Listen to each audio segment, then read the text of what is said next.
Mahadev everyone, जय Siya Ram. Friends, आने वाला नया साल 2026 कैसा रहेगा आपके लिए, आइए जानते हैं। इसके लिए किसी एस्ट्रोलॉजर के पास जाके पैसे खर्च करने की जरूरत नहीं है। केवल आपको आपकी बर्थ ईयर पता होनी चाहिए। जी हाँ, यदि ईयर पता है तो आप फाइंड आउट कर सकते हैं।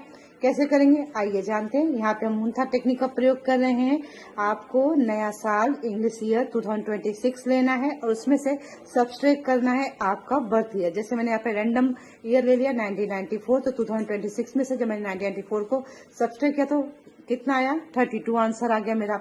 अब 32 में आपको क्या करना है, आपकी लग्न कुंडली देखनी है। लग्न कुंडली में आप कौन से असेंडेंट हैं। जैसे यहाँ पे मैंने तुला लग्न कुंडली ली है तो यहाँ पे असेंडेंट नंबर 7 हो गया, तो मैंने यहाँ पे नंबर 7 को ऐड कर दिया 32 में। अगर आपकी लग्न कुंडली मेष लगन की है, मकर की है, कुंभ की है, तो आपको वो नंबर ऐड करना है। मेष लगन में 1 नंबर हो गया, मकर लगन में 10 हो गया, तो इसी प्रकार से आपको नंबर को ऐड करना है। फिर जो आपका बैलेंस आ रहा है आपको वो देखना है। यहाँ पे 39 आया। अब 39 को आपको क्या करना है ना, उसको 12 से डिवाइड करना है। क्यों? क्योंकि एक साल हमारी कुंडली में 12 भाव होते हैं। अब जब 12 से डिवाइड करना आपके पास रिमाइंडर आ रहा है। यहाँ जब मैंने डिवाइड किया तो 3 रिमाइंडर आया। अब 3 रिमाइंडर को मैं अपने जन्म पत्री में देखूंगी किस भाव में आ रहा है। जिस भाव में आ रहा है उस भाव से संबंधित ग्रह पर किस किस अच्छे ग्रहों की प्रभाव पड़ा, किस किस बुरे ग्रहों का प्रभाव पड़ा, ये भी हमें देखना होगा।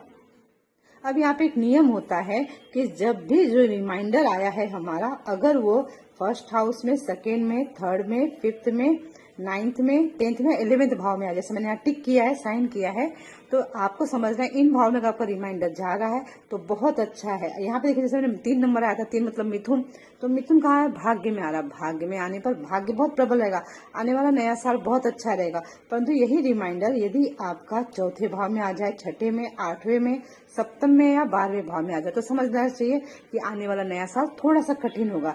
ऐसे में आपको चाहिए कि आप जो भी आपका रिमाइंडर आ रहा है उसके जो स्वामी आ रहे हैं उनका दान अवश्य करें। उनका दान करने से आने वाला नया साल भी अच्छा ही रहेगा।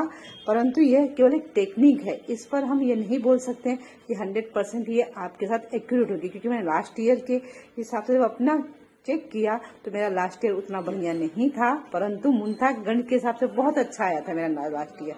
पर ठीक है, सब कुछ अच्छा ही अच्छा है प्रभु कृपा से। तो मैं अपने आप को एक भक्त मानती हूँ। भक्तों के लिए प्रभु कृपा ही सबसे बड़ा वरदान होता है। अगर आप चाहें अपनी एक्यूरेट कुंडली प्रेडिक्शन करवाना चाहते हैं तो उसके लिए मैं सजेस्ट करूंगी कि कुंडली प्रेडिक्शन ले वैदिक ज्योतिष शास्त्र का प्रयोग करके उसके लिए अपनी अपॉइंटमेंट आप बुक कर सकते हैं। क्योंकि वहाँ पे 100% एक्यूरेसी होती है, जहाँ मैं खुद गारंटी देती हूँ कि आपको जो भी प्रेडिक्शन दी जा रही है वो 100% एक्यूरेट होगी। पूरी वीडियो मेरे YouTube चैनल पे मिल जाएगी, कैप्शन अवश्य रीड करें। मैं अपने आप को एक भक्त मानती हूँ। भक्तों के लिए प्रभु कृपा ही सबसे बड़ा वरदान होता है। अगर आप चाहें अपनी एक्यूरेट कुंडली प्रेडिक्शन करवाना चाहते हैं तो उसके लिए मैं सजेस्ट करूंगी कि कुंडली प्रेडिक्शन ले वैदिक ज्योतिष शास्त्र का प्रयोग करके उसके लिए अपनी अपॉइंटमेंट आप बुक कर सकते हैं। क्योंकि वहाँ पे 100% एक्यूरेसी होती है, जहाँ मैं खुद गारंटी देती हूँ कि आपको जो भी प्रेडिक्शन दी जा रही है वो 100% एक्यूरेट होगी।